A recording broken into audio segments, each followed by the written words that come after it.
Saudara-saudari yang terkasih, salam jumpa kembali di acara renungan mingguan kita pada hari ini. Saya mengajak kembali Bapak Ibu Saudara-saudari terkasih untuk mendengar dan merenungkan bersama bacaan yang diambil dari Injil Markus. Dalam pengajarannya Yesus berkata, "Hati-hatilah terhadap ahli-ahli Taurat yang suka berjalan-jalan memakai jubah panjang dan suka menerima penghormatan di pasar, yang suka duduk di tempat terdepan di rumah ibadat dan di tempat terhormat dalam perjamuan, yang menelan rumah janda-janda, sedang mereka mengelabui mata orang dengan doa yang panjang-panjang. Mereka ini pasti akan menerima hukuman yang lebih berat." Pada suatu kali Yesus duduk menghadapi peti persembahan dan memperhatikan orang banyak memasukkan uang ke dalam peti itu. Banyak orang kaya memberi jumlah yang besar. Lalu datanglah seorang janda yang miskin dan ia memasukkan 2 peser, yaitu 1 duit. Maka dipanggilnyalah murid-muridnya dan berkata kepada mereka, "Aku berkata kepadamu, sesungguhnya janda miskin ini memberi lebih banyak daripada semua orang yang memasukkan uang ke dalam peti persembahan.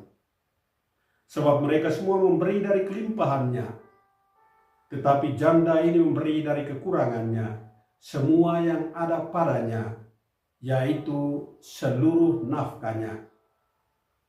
Demikianlah Injil Tuhan. Terpujilah Kristus. Bapak Ibu Saudara-saudari yang terkasih, kita mengenal ada Samudra Pasifik dan ada Samudra Atlantik. Kita juga mengenal bermacam ragam lautan seperti Laut Jawa, Laut Sabu, Laut Flores, dan lain sebagainya. Dari kitab suci kita mengenal Laut Merah, juga Laut Mati. Laut Mati adalah simbol kematian dalam perjanjian lama. Juga adalah lambang dunia orang-orang Farisi. Dunia ketidakadilan, dunia penindasan, dunia yang tersekat tanpa ada jalan keluar. Yesus hari ini mengingatkan kita, berhati-hatilah dengan kaum Farisi dan ahli-ahli Taurat. Orang-orang Farisi di masa lalu dan di hari ini adalah semua kita yang hanya melihat apa yang ditampilkan, apa yang kita lihat dengan mata manusiawi kita. Semua pikiran yang berpusat pada diri kita sendiri. Orang-orang seperti ini disamakan dengan laut mati, karena bagi mereka Allah kurang diperhitungkan dan diabaikan. Seperti laut yang tidak memberi kehidupan apapun, laut yang sekedar terperangkap tanpa ada jalur keluar. Semua orang beriman dipanggil untuk menjadi laut yang terbuka terhadap Allah dan sesama, terbuka untuk mencintai Allah dan mencintai sesama, seperti yang kita dengar dalam Injil pada hari Minggu yang lalu. Cintailah Tuhan Allahmu dengan segenap hatimu dan dengan segenap jiwamu, dan cintailah sesamamu manusia seperti dirimu sendiri. Danau Galilea adalah simbol kehidupan dari perjanjian baru, simbol pemberian diri. Danau Galilea adalah lautnya Yesus. Pada Danau Galilea inilah Yesus berkhotbah dan mengajar para pengikutnya, memanggil murid-muridnya. Di danau inilah Yesus berjalan di atas air, dan di sana pula ia membuat mujizat penangkapan ikan. Laut atau danaunya Yesus adalah lautan cinta kasih alias danau asmara, danau kasih sayang. Pada bagian kedua dari Injil hari ini menceritakan tentang Yesus yang duduk mengamati setiap orang yang memberikan dharma, yang memberikan kolekte di dalam bait Allah. Yesus melihat orang-orang kaya memberikan dharma yang banyak, atau dengan kata lain, mereka memberi dari kelebihan mereka. Yesus juga melihat seorang janda yang menaruh 2 keping perak yang ia miliki saat itu. Uang yang dia butuhkan untuk bisa hidup pada hari itu. Selain memperhatikan tingkah laku setiap orang, Yesus juga memberi pengajaran kepada para rasul dan para pengikutnya. Cinta hendaklah tumbuh dan keluar dari dalam lubuk hati yang terdalam, dari dalam lubuk hati yang bersih, dari hati seperti laut lepas yang terbuka tanpa mengharapkan balasan apapun. Sedekah yang kita berikan hendaklah keluar dari hati yang dermawan, dari hati yang mencintai Allah, dan bukan karena terpaksa atau karena dianggap sebagai kewajiban dalam memberikan dharma itu. Sedekah yang kita berikan hendaklah menjadi ungkapan rasa syukur dan terima kasih kita kepada Allah yang telah memberikan berkat dalam kehidupan kita. Janda miskin memberikan 2 keping perak yang dia miliki. 2 keping perak itu adalah seluruh hidupnya. Itu artinya dia memberikan semua yang dia miliki saat itu. Kebaikan dan cintanya tidak dapat dibandingkan dengan sedekah yang diberikan oleh orang-orang kaya. Orang-orang kaya memberikan banyak, tapi mereka memberi dari kelebihan mereka. Memberi banyak, tetapi juga masih memiliki lebih banyak lagi yang ada di rumah mereka. Kita mesti bertanya, mengapa janda miskin itu berani memberikan semua yang dia miliki saat itu? Apakah dia tidak mempunyai kebutuhan lain? Apakah dia tidak memikirkan kehidupannya di hari-hari mendatang? Mengapa? Karena dia percaya dan berharap pada Allah orang-orang miskin. Bagi dia Allah adalah kekayaannya. Dia memberikan semua miliknya menjadi ungkapan penyerahan dirinya yang utuh ke dalam tangan Allah. Karena itu Yesus memuji si janda dan menjadikannya contoh bagi semua orang. Orang-orang kaya pada hari itu juga memperoleh pujian dan tepukan tangan dari sesama karena memberi yang banyak. Namun Yesus tidak memberikan pujian kepada mereka.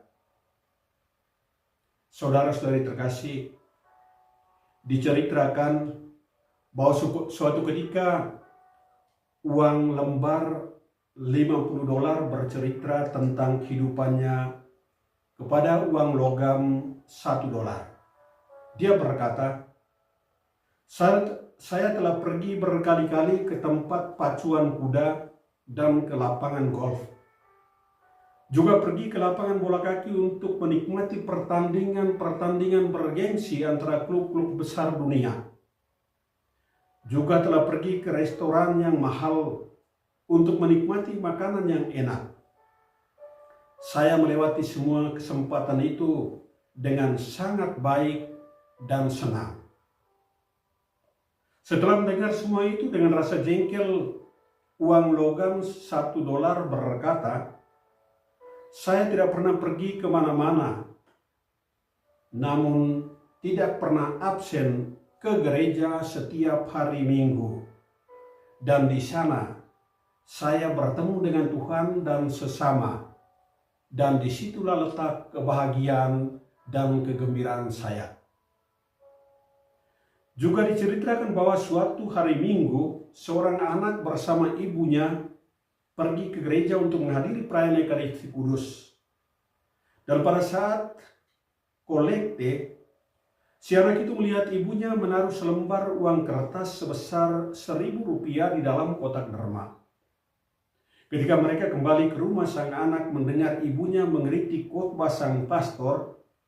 Katanya, khotbahnya membosankan. Khotbahnya membuat orang tertidur. Khotbahnya sangat monoton dan lain sebagainya. Merasa sangat terganggu dengan ocehan ibunya, tiba-tiba anaknya itu berkata, apalagi yang ibu harapkan dari pastor, kalau ibu hanya memberikan 1.000 perak yang ibu taruh di dalam kotak derma tadi. Saudara-saudari terkasih, banyak kali kita mengharapkan agar pelayanan gereja harus lebih baik dan menyenangkan lebih banyak orang. Sementara di pihak lain kita sendiri tidak membantu gereja untuk bisa berkembang dan memperbaiki diri. Kita sendiri tidak membantu dan mendukung para pelayan pastoral kita. Kita lebih banyak mengkritik dan membandingkan seorang terhadap yang lain. Yesus hari ini mengamati sikap dan tingkah laku setiap kita. Dia melihat apa yang kita berikan tanpa mengadili siapapun. Namun dia juga melihat dan mengamati hati dan batin kita. Melihat kemurahan hati kita dalam menanggapi kenyataan hidup yang melanda sesama di sekitar kita. Dia melihat apakah kita bermurah hati atau menjadi orang yang terikat pada harta milik kita sendiri. Kemurahan hati dan cinta kasih seseorang tidaklah diukur dari banyaknya barang atau banyaknya uang yang kita berikan. Seseorang bisa memberikan sedikit atau banyak, tergantung dari setiap kita, tergantung dari setiap pribadi. Namun kadang orang yang memberikan sedikit, tetapi dia memberi apa yang dia miliki di tangannya. Dia memberikan apa yang menjadi bagian dari hidupnya. Sementara orang yang memberikan banyak, kemungkinan masih mempunyai lebih banyak lagi yang tersimpan di rumahnya, di kartu-kartu banknya, atau di tempat-tempat lain sebagai tabungan di masa depan. Kerakusan dan ketamakan hati banyak kali menghalangi kita untuk menjadi orang yang murah hati. Menghalangi kita untuk menjadi solider dengan sesama kita, dengan mereka yang susah, dengan mereka yang ditimpa bencana, dan membantu yang membutuhkan uluran tangan kita semua. Allah tidak melihat berapa jumlah yang kamu berikan, tetapi Dia melihat kesederhanaan hati kita dalam membantu sesama.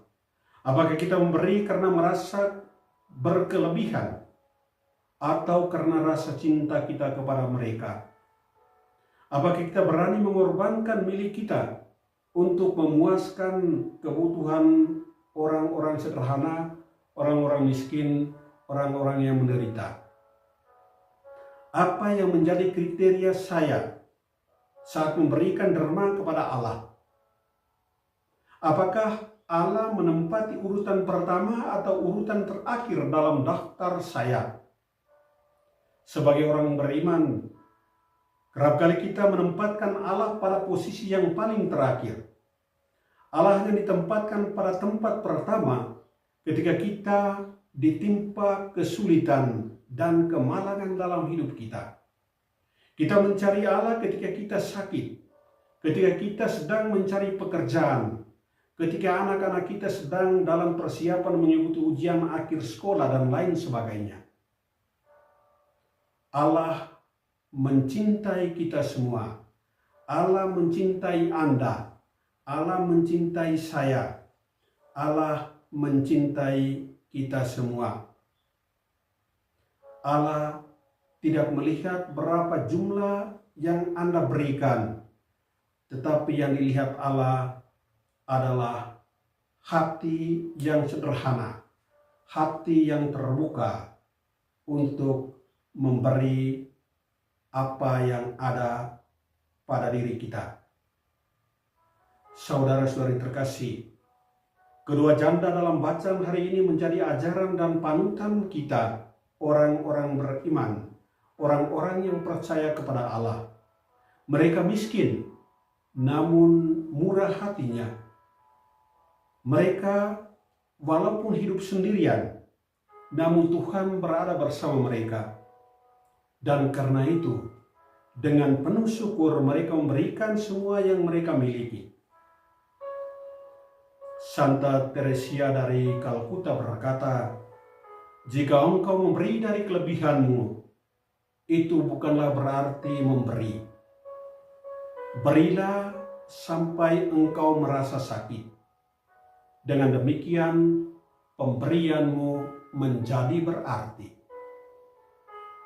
Semoga persembahan, derma, sedekah yang kita berikan tidak dipandang sebagai suatu kewajiban kita, melainkan suatu ungkapan rasa syukur kita kepada Allah, buah pertama dari hasil kerja kita dan bukanlah dari kelebihan yang kita miliki.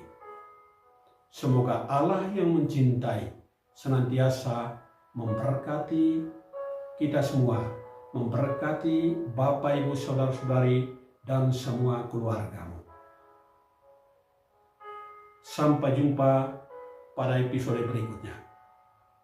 Selamat berhari Minggu.